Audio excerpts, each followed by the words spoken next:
acho que quando a gente começa a fazer cerâmica, a gente começa a entender como acontece essa relação do corpo e o tempo, né? E como é que se dá esse diálogo mútuo entre o teu corpo, aquele outro corpo, e como é que ele se estrutura nessa conversação entre esses dois corpos num tempo específico. A gente vai ter uma dimensão do que é a cerâmica no momento em que a gente começa a entender essa dimensão do tempo em que ela se faz, né? Porque são relações entre corpos diferentes. Daí a gente começa a relacionar o tempo de vida, o tempo em que as coisas acontecem, o tempo em que as coisas amadurecem, o tempo em que a gente pode fazer as coisas, o tempo que a gente não pode fazer as coisas. Mas quanto mais a gente vai conhecendo a cerâmica, enquanto prática, enquanto processo, mais tu vai amadurecendo a tua visão sobre ela. É o tempo, né? Assim, e o tempo não diz respeito ao tempo cronológico, diz respeito ao tempo de entrega e de dedicação que tu tem para aquela prática. Então, assim, aí eu posso ter, como eu te falei, eu posso ter essa noção em 10 anos, né? Ou se tem alguém com uma entrega muito profunda em 6 meses. Então, isso muda muito de pessoa para pessoa. O meu trabalho traz uma narrativa muito pessoal, né? Assim, então, a gente se pergunta o que a minha pessoa traz de contribuição para o mundo, né? Assim, e, basicamente, o trabalho que eu exerço é contar. Eu gosto de contar, eu gosto de falar, eu gosto de tentar comunicar, né? E eu acho que a gente vive numa sociedade hoje com um pouco essa ausência de comunicação, né? Assim, essa tentativa de tu conversar com o outro e de tu ouvir o outro, que o outro tem para te dizer, incorporar as histórias desse outro como tuas, refazer essas histórias, levar de volta para outros e tentar, de uma certa forma, traçar esse paralelo de comunicação, de integração entre as pessoas. Eu acho que o fato de tentar contar numa sociedade em que as narrações, as narrativas estão tão pobres, isso já é uma certa contribuição, né? Assim, eu não tenho grandes pretensões, assim, eu não acho que o meu trabalho vai falar ou mudar muita coisa, mas no momento em que ele tenta contar para ti alguma coisa ou para vocês alguma coisa e isso que ele está contando toca vocês de alguma forma, né? Consegue de alguma forma retrabalhar alguma coisa que está em vocês, né? É como o Megumi fala, a obra da obra, e as coisas vão se seguindo. A gente acaba fazendo isso, né? Assim, tentando fazer isso. O meu trabalho ele nasce de uma maneira muito vital para mim. Eu não me vejo não trabalhando. Então, mesmo sem pensar na importância que ele vai ter para a questão da sociedade, assim, ele vai existir. De vez em quando se pergunta, né, por que eu estou fazendo isso num mundo tão caótico, né, num mundo tão cheio de pobreza, cheio de faltas, né? Assim, eu faço, né? Assim, aonde ele vai, eu não sei dizer. Assim, o que ele vai tocar nas pessoas, eu não sei dizer. Ele vai traçando o seu caminho, assim.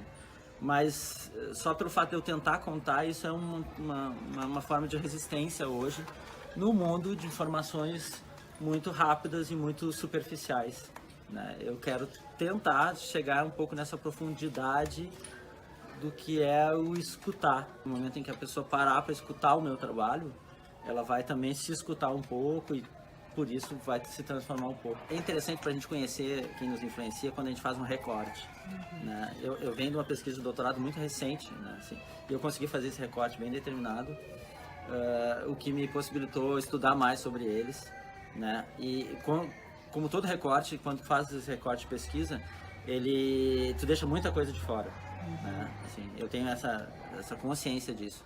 Mas quem eu incluí nesse recorte, por exemplo, foi o Megumi Uwasa, que é um cara espetacular e de uma generosidade absurda. Ele e a Naoko são fantásticos, são pessoas fantásticas. Mais do que me ensinar a mexer na argila, ele me ensinou a pensar argila, né? Que eu acho que o fazer cerâmica, ele se encontra entre tu ouvir o silêncio do modelado, né? E saber pensar sobre ele, né? E saber refletir sobre aquilo que tu está pensando, né? Refletir sobre uma coisa que não existe, é aquela voz que sai da matéria inanimada, teoricamente, né? E o Megumi é mestre nisso. Ele me acompanhou modelando algumas coisas já, eu já tive aula com ele, mas ele faz a gente se entender a nossa relação com a matéria, né? Isso é magistral, assim.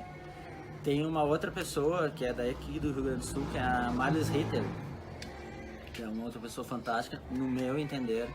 É assim, a maior ceramista do Rio Grande do Sul, a maior artista que trabalha com cerâmica no Rio Grande do Sul. Ela é fantástica, assim, é uma mulher com uma capacidade absurda, um trabalho muito bom. E ela também, assim, eu venho conversando com ela há muito tempo.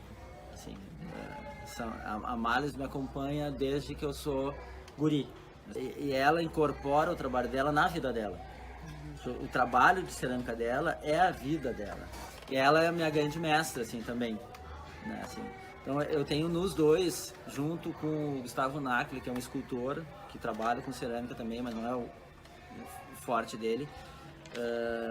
Mas tanto a Marlis, por exemplo, quanto o Megumi, tu pega o trabalho deles, formalmente tu encontra algumas aproximações com o meu, mas tu não vê, assim.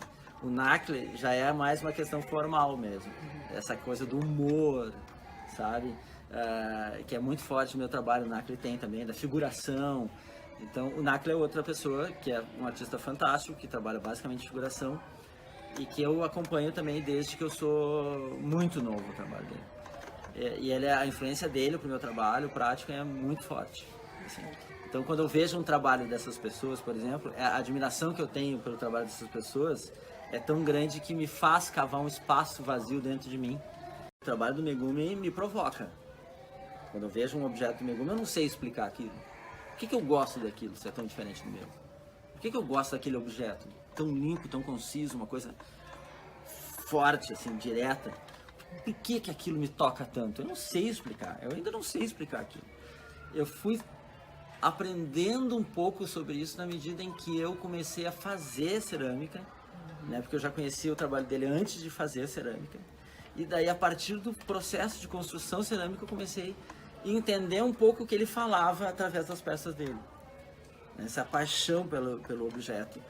Por isso que eu fiz esse recorte até com eles, porque são pessoas, artistas que eu conheci. Não sei, mas tu não gosta, fulano, lá sei lá onde. Do Brenan, fantástico, maravilhoso.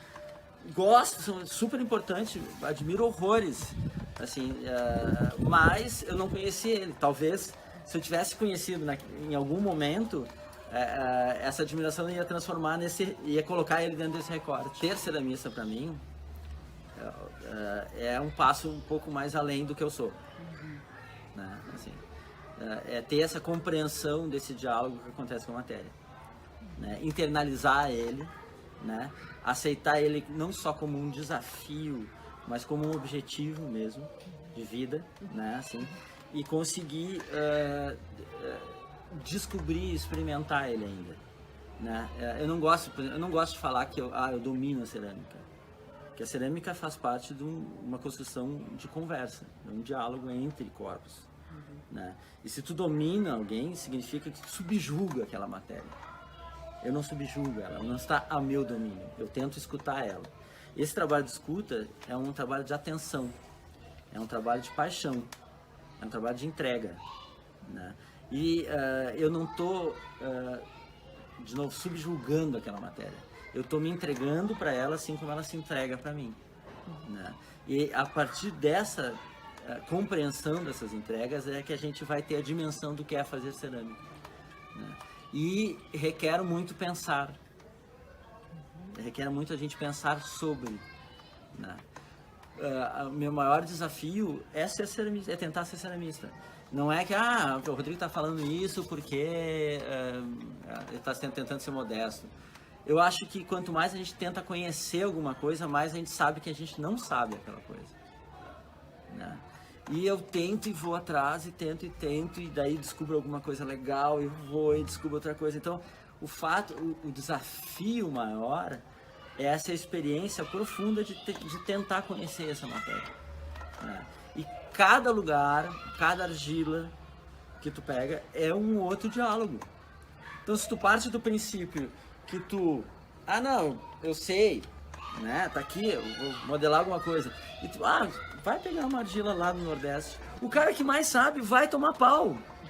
Vai, eu já vi isso, assim, fazendo maior dificuldade. Eu falo assim que não existe argila ruim, existe argila mal usada, tá? Então, de repente eu quero fazer uma escultura grande, uma peça grande, muito grande, e pego uma argila que seja muito plástica, que não tenha chamote, que não tenha estrutura, que eu vou fazer uma parede desse tamanho, ela vai desabar, né? Então eu tenho que estruturar ela. Então eu posso pegar uma argila muito suja, como a gente fala, assim, com muita impureza, e construir essa peça grande com essa argila, né? Agora, eu não vou pegar essa argila cheia de impureza, cheia de pedrinha, cheia de raiz ou coisa assim, e tentar trabalhar o figurativo. Aí eu estou construindo uma pálpebra ali pequenininha, de repente tem um paralelepípedo no meio da pálpebra, sabe? Eu não vou fazer. Então, assim, tu tem que adequar o teu processo à argila que tu está usando. Então, normalmente, quanto melhor a qualidade da argila, mais ela te possibilita fazer coisas diferentes, né? Então, isso muda muito, assim. E muda a técnica que tu vai usar também. Se tu torneia, é uma argila. Se tu modela, é uma argila. Se tu faz rosquinha, é uma outra argila. Se tu faz placa, é uma outra argila. A consistência delas é diferente. Então, tu tem que estar aberto. Faz parte desse diálogo tu conhecer o que tu tá trabalhando. Então, se eu pego ali uma argila, eu não sou purista, assim, eu sou preguiçoso. Então eu vou lá e normalmente eu compro. Eu admiro as pessoas que fazem isso, sabe? Mas eu me dá um trabalho. Não é a minha catar argila. Já fiz isso. Eu acho muito mágico. Assim, já fiz. Em algum momento eu fiz isso. Agora já é. Isso. Não faço mais. Porque quando tu trabalha um objeto cerâmico, um objeto artístico, normalmente, tu trabalha ele no sentido de que ele, na teoria, que ele vai ser exposto. Ele só existe quando ele é exposto. E a maneira como ele é exposto vai alterar o que ele é. Então a obra só existe quando ele é exposta depois. E como ela é exposta, altera o que ela é. Então eu tenho um grande prazer de trabalhar esse espaço, de pensar esse espaço. Esse é um desafio constante. Então quando eu faço um objeto, o grande desafio é de como é que ele vai se colocar no espaço.